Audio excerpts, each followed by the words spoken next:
প্রতি মাসে গড়ে অন্তত একবার করে হলেও সংঘর্ষে জড়ায় রাজধানীর ঢাকা কলেজ ও সিটি কলেজের শিক্ষার্থীরা। পরিসংখ্যান অন্তত তাই বলছে। পুলিশ সূত্রে জানা যায়, চলতি বছরের জানুয়ারি থেকে এখন পর্যন্ত অন্তত ৮ বার সংঘর্ষের ঘটনা ঘটেছে এই দুই কলেজের শিক্ষার্থীদের মধ্যে। আর তাই নিউ মার্কেট সায়েন্স ল্যাব এলাকায় এটি এখন খুবই সাধারণ ঘটনা হয়ে দাঁড়িয়েছে। কিন্তু প্রশ্ন হলো, কি এমন শত্রুতা যে একে অন্যের ছায়াও মারায় না দুই কলেজের শিক্ষার্থীরা?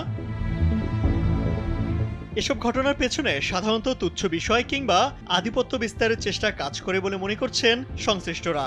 জানা গেছে, এই মারামারির সূত্রপাত প্রায়ই হয় তুচ্ছ বিষয় নিয়ে।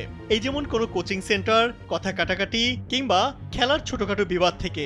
এখন যে কোনো ব্র্যান্ডের পুরাতন এসি বদলে নতুন ওয়ালটন এসিতে উপভোগ করুন 25% ছাড়।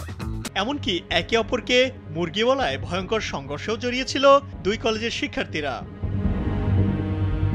এছাড়া আরও একটি বিষয় খুবই প্রচলিত, তা হলো প্রেম ঘটিত কারণ। প্রেমিকা ইস্যুতে নাকি অসংখ্যবার দ্বন্দ্বে জড়িয়েছে তারা।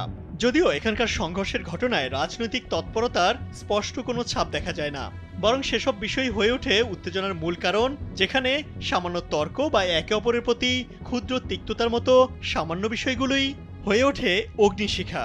কখনো কথার ভুল বোঝাবুঝি, কখনো অবহেলা, কখনো বা অহংকার। এসব ছোটখাটো ঘটনা যেন ক্রমেই একত্রিত হয়ে সৃষ্টি করে এক অদৃশ্য বিভেদ, যা মুহূর্তের মধ্যে পরিণত হয় বড় সংঘর্ষে। সায়েন্স ল্যাবরেটরি ও নিউ মার্কেট এলাকা হয়ে ওঠে রণক্ষেত্র।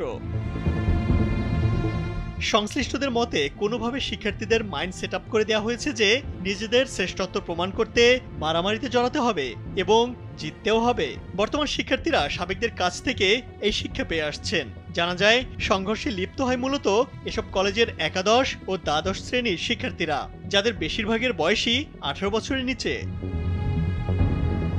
মূলত পূর্বের কোনো শত্রুতা ছাড়াই শিক্ষার্থীদের মধ্যে সংঘর্ষের ঘটনাগুলো ঘটছে।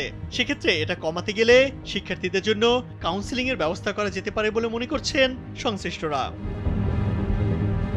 ইমতিয়াজ আহমেদ, কালবেলা।